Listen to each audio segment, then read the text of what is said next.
8 years of marriage had taught me the choreography of Michael Dane's moods, the precise tilt of his smile when he wanted control disguised as charm, the way silence became a leash around any argument. So when he suggested dinner at Delacour Grill, the restaurant where he proposed, I thought maybe we were orbiting back to normal. Our 10th anniversary was a week away, at least that's what the calendar said. He booked the same corner booth framed by ivy and glass. Candlelight echoed the night he'd knelt with a ring and promises that still sat heavy on my finger. I wore the black dress he liked because I wanted peace, not fireworks. For 10 minutes peace pretended to exist. Then she walked in, Melissa Grant. The woman whose name had become a wound in our house, a colleague turned affair, the temporary mistake that had shattered 3 years of marriage before he begged me back. She approached our table smiling as if tragedy were a shared joke. "This place hasn't changed," she said. Her hair was shorter now, but the confidence anesthetized and expensive remained. I looked at Michael. His expression was tender, almost pleading. "You invited her," I said, "not a question. Just listen," he whispered. "Please, Lucy." She sat before I could stop her. The waiter brought wine none of us would taste. Michael cleared his throat. "Melissa's been through therapy." She wanted to apologize. "I thought it could help you forgive, help us move forward." Forgive. The word hit like broken glass recut into jewelry, still sharp, just shiny enough to pass inspection. I met Melissa's eyes. "You wanted closure? I wanted to make things right," she said. "We were both hurting. He was lonely." "Stop." My voice didn't rise, it solidified. Michael reached across the table. "Lou, this isn't an attack, it's healing." "No." It was humiliation disguised as enlightenment. I stood slowly. "If this is healing, I'd hate to see mercy." People were watching now, their pity hot and heavy. Melissa's cheeks colored, and Michael murmured, "Sit down before you make a scene." I smiled then, the kindest smile fear respects. "Oh, darling. The scene's just getting written." I walked out without the jacket, without the ring, without looking back. The January air cut deep but felt cleaner than the restaurant's recycled forgiveness. By the time I reached my car, resolve had replaced pain. Revenge didn't mean rage. It meant record-keeping, and I kept plenty of records. When you marry an executive, you inherit homework contracts, filings, corporate birthdays. I'd never cared for the family company Dane Tech until the separation talks 3 years ago taught me just how intertwined my name still was within it. I'd stepped away, quietly retaining minority shares and a seat on the charitable foundation board. Michael had called it pity equity. He'd forgotten pity compounds interest. That night, I opened my private drive. Every email, text, and quarterly report from the last decade lay cataloged. The fake invoices he'd approved during his lonely phase. The consultancy payments wired to companies Melissa controlled. The charitable donations redirected conveniently to her new startup. Forgiveness? Fine. I'd forgive and audit. The next morning I sent one polite message through my assistant. "Please schedule a board review of outgoing foundation grants for Q4. I'll be attending in person." Michael would see it. He'd think it was routine. That was the beauty of predictable arrogance. It never checks for traps it assumes it owns. For a week I played dutiful wife, visually detached yet logistically omnipresent. He apologized through gifts, roses, invitations. I accepted none and refused drama. His confusion grew delicious. Men like Michael feed off reaction, starve them, and they hunt for explanations. Meanwhile, I hired Emily Cho, a discreet forensic accountant who owed me a favor after I'd once saved her department from layoffs. "You'll get everything in a week," she promised. "You just want copies?" "Oh, copies," I said. "The originals should stay put. It's easier to let termites eat the wood from the inside." Day 7 brought my proof in color charts. Millions funneled quietly from R&D budgets into external consulting. Melissa's shell companies labeled under acronyms innocent enough to pass any quick audit. Michael had tried to bury his infidelity inside spreadsheets. He'd unknowingly built my evidence library instead. I didn't want prison for him. Prison was crude. I wanted exile, the kind that looks voluntary. So I waited for the right stage, our anniversary gala, the fundraiser he hosted every year for the foundation. I RSVP'd yes.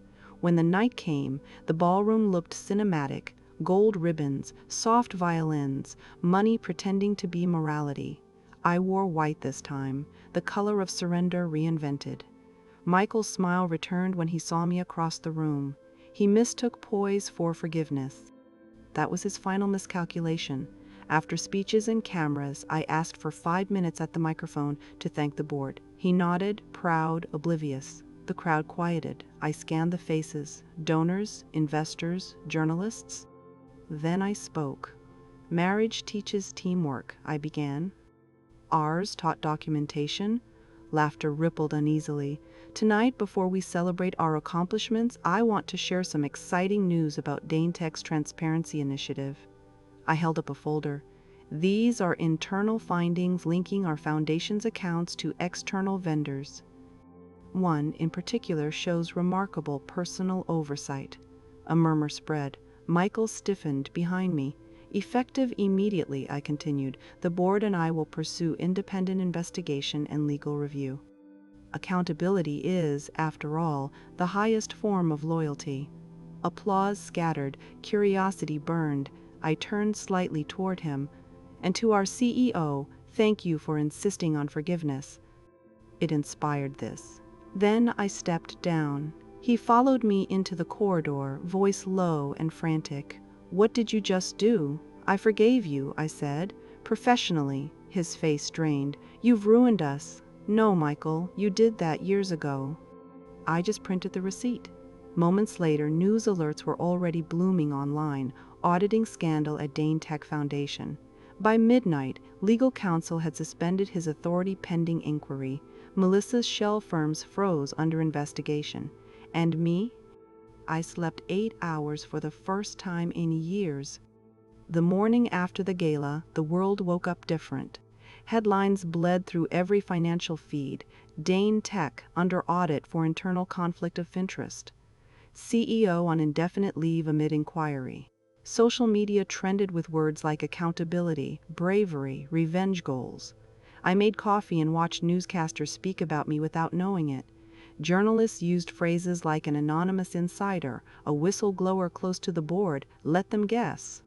Anonymity gave power shape. Michael called nonstop. Voicemails stacked like confessions. At first they were furious, then bargaining, then pleading. By afternoon, I blocked the number. Silence would do more damage than argument ever could. By week's end, he'd been removed as acting head. His proxy vote was frozen pending review. Every executive who'd once dismissed my minor shares now called politely requesting meetings. I attended each one. Business didn't require vengeance, it rewarded patience. The first real confrontation came 3 days later, at our house. Or rather, the house I was about to reclaim. He was waiting in the driveway as I approached, suit rumpled, face gray. The man had lost 10 years of arrogance in 72 hours. Lucy, he began, voice thin, I need you to fix this. I tilted my head. You mean the company? Or the marriage? Both. We can tell them it was a misunderstanding. And destroy the investigation's credibility, I asked? That would be unethical, even for you. His jaw tightened. You're enjoying this. I'm documenting this, I said. Enjoyment's optional. He stepped closer. You loved me once. I did, I said. You taught me what survival costs when you love the wrong teacher. He looked away. Everything's falling apart. Not everything, I replied. The truth's still standing. I unlocked the door. He didn't follow. By morning, movers handled what was left of his side of the closet. 2 weeks later, Melissa resurfaced, bruised reputation hidden behind designer sunglasses in desperation. When someone spends their life performing superiority, panic looks almost holy once it cracks. She found me outside a cafe, walking straight up without greeting. You did this. Define this, I said calmly. You set us up. You planned the audit. You planned the theft, I said, sipping my coffee. I just sent invitations to the spectators. Her face twisted. You think this makes you righteous? You think anyone will love a woman who destroys her husband? I didn't destroy him, I said. He delegated that responsibility decades ago. She exhaled sharply, half rage and half fear. "You won't walk away untouched." I smiled. "You confuse untouched with unbothered. The second's harder to kill." She left, shoulders shaking as photographers across the street snapped in quiet frenzy. By nightfall, tabloids quoted her lawyer denying everything. I let the world chew on that. You don't fight liars. You feed their appetite until they choke on perception. When the audit finished 6 weeks later, investigators traced over $2 million to Melissa's shell firms. She fled to another state. Michael, meanwhile, faced board removal. The irony? He wasn't charged criminally, he was just irrelevant. His replacement, a quietly brilliant CFO named Grace Obaid, asked to meet privately. "I need your perspective," she said. "Frankly, the board trusts you more than any of the old guard." I met her in the foundation office, now sterile after internal cleanup. "People assume you did this for revenge," she said. Was it? I considered the question carefully. Revenge implies I wanted to ruin him. I wanted a version of the truth that built something new. "That philosophy," she said, smiling, "belongs on the company mission statement." Within 2 months, she offered me a consultant role to restructure the foundation completely. I accepted, not to rebuild what Michael had lost, but to prove competence can bloom even in ashes. Of course, that's when the letters began. At first they were legal, settlement drafts, distribution agreements, then personal, handwritten notes. "Please meet me." One last conversation. Then psychological, photos of old vacations, snippets of songs we'd once claimed as ours. I kept every envelope sealed in a locked drawer. They weren't reminders of who he was, they were trophies of who I'd outgrown. 4 months after the gala, our divorce finalized quietly, uncontested on his side. The city gossip outlets called it amicable. They always confuse quiet with kind. I moved downtown into a restored warehouse loft, concrete, high ceilings, a view of the skyline glowing like consequences. On the first night there, I unboxed the only photo I'd kept of us, our wedding day, sunlight too bright for the camera. For the first time, I saw it properly, how I was already leaning away before knowing I'd need to. I placed it face down in a drawer. Some silences don't need an audience. Grace wanted a relaunch event for the foundation 6 months later, a new legacy. She asked me to deliver the keynote. The symbolism wasn't lost on either of us. I rehearsed none of it. Truth speaks best unpolished. The evening arrived. Cameras flashed, stakeholders mingled, ethical investors grinned for redemption photos. When I stood on stage, I looked over the sea of suits and journalists, wondering how many had whispered scandal months ago. Legacy, I began, was once a word that scared me. It sounded like inheritance, as if value could only come from what survived us. But legacy is also what we refuse to repeat. I paused, letting light from chandeliers scatter against the glass podium. I stand here today because I mistook obedience for love, silence for respect, and forgiveness for forgetting. The lesson cost millions of dollars and 10 years of my life. It was worth every cent, because with those losses came clarity, and clarity builds better futures. Applause rose, not loud, but authentic. Grace smiled. Backstage later, reporters rushed for quotes. I offered only one: revenge is temporary. Accountability endures. They printed it everywhere. 2 days later, Michael appeared at my building. I answered only because closure requires witness. He looked smaller, as if gravity had finally noticed him. You got everything you wanted, he said flatly. No, I corrected. I got everything you forgot I deserved. I loved you. Maybe, I said, but you loved reflection, not partnership. Now you're learning what solitude teaches. He nodded, eyes wet. You're stronger than I thought. You never thought of me at all, I said, opening the door for him to leave. That was your first mistake, he hesitated. Will you ever forgive me? I did, I said. That night, forgiveness just wasn't what you imagined. It was a transfer of power. He left without another word. That was the last time I saw him. By autumn, Dane Tech rebranded entirely. My foundation division funded women rebuilding after corporate exploitation. The irony tasted perfect. Melissa was photographed leaving court settlement deals, debt, anonymity. Her world hadn't burned so much as dimmed indefinitely, which felt more poetic. I spent the holidays at the coast, just me and noise of waves.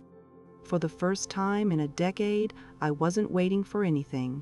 No apology, no validation, no next step. That's when the idea came. A memoir, not about the marriage but about the architecture of starting over. I titled it Blueprints for Silence.